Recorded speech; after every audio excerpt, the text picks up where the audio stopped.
In the immediate wake of the mass shooting in Sutherland Springs, Texas, only a patchwork of fragmentary details was available about Devin Kelley, the 26-year-old identified by law enforcement as the gunman who opened fire at the town's First Baptist Church Sunday morning, killing more than 24 people. Neither the information available from public records nor officials investigating the crime offered an indication of what precipitated the deadly attack on the congregants. Wilson County Sheriff Jody Tackett Jr. told CNN on Monday that Kelley's former in-laws attend the church occasionally, but weren't there when the shooting occurred, the Associated Press reported. Kelley, a former U.S. Air Force airman, had a string of legal troubles beginning at least in 2012. That year, he was court-martialed and sentenced to a year in military prison for assaulting his wife and child, Air Force spokeswoman Ann Stefanek told The Washington Post. According to Stefanek, Kelley enlisted in 2010 and served as a logistical readiness airman at Holloman Air Force Base in New Mexico. Court records in nearby Alamogordo, NM, show that in October 2012, Tessa K. Kelley filed for divorce against Devin Kelley. The case appears to have concluded in a matter of days, with a settlement recorded the same day as the initial filing. There are no children listed in the proceedings. Following his prison sentence, Kelley was reduced in rank and released from the military with a bad conduct discharge in 2014. In August of the same year, he was charged with a misdemeanor count of mistreatment, neglect or cruelty to animals in El Paso County, Colo, where he'd at one point, records show. The case was eventually dismissed, although the details and circumstances surrounding the charge weren't immediately clear.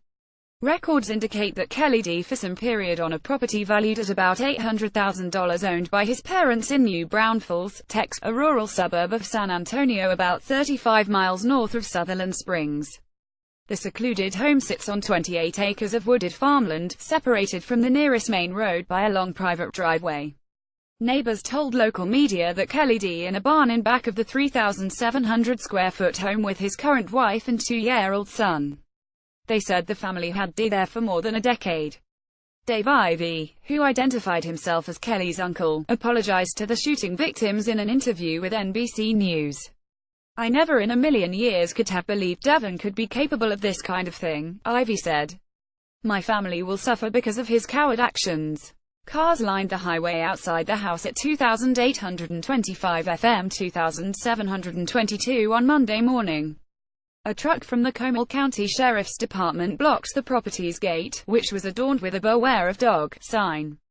Doug, who's across the street and declined to give his last name, said he didn't get to know the family at all in the 11 years he'd on the road.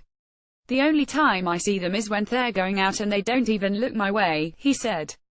He said he didn't recognize the shooter at all. He said he regularly heard gunshots coming from the property across the street but thought little of it. "The noise used to shake his two small dogs, Schultz and Gretchen," he said. Mark Moravitz, who's across the street from the Kelley family, also said he frequently heard gunfire coming from the property, often around 10 or 11 p.m. "We hear a lot of gunfire a lot," he told KSAT, "but we're out in the country." Reached by phone Sunday night, several other neighbors told The Washington Post that they didn't know the Kelley family but noted that several ranches in the area allow hunting. "The sound of gunshots isn't unusual," they said. Moravitz told local media that the Kelley family traveled frequently, so he would house sit for them. He described Kelley as a regular guy and said it was shocking to hear about the shooting. "You never think your neighbor is capable of something like that," he said.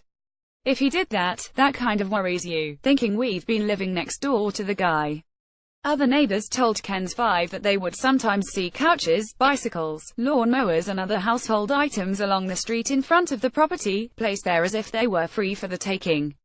Officials described the shooter's weapon as a Ruger AR-556, an assault-style rifle similar to those used by the military. CNN, citing a law enforcement individual, reported that Kelley purchased the weapon in April 2016 from an Academy Sports Outdoors store in San Antonio. A Facebook page bearing Kelley's name showed a photo of a Ruger assault-style rifle. The page was taken down at some point on Sunday. The Los Angeles Times reported that in recent months Kelley had started adding strangers from the Sutherland Springs area as Facebook friends and picking fights with them. Jonathan Castillo told the Times that he accepted Kelley's friend request a couple months ago, but deleted it soon after. Castillo said of Kelley, "It's like he went looking for it, you know what I mean." Attempts to reach members of Kelley's immediate family were unsuccessful late Sunday night. During the evening, Texas Rangers and a K-9 vehicle were staked out in front of the family's house, according to local media.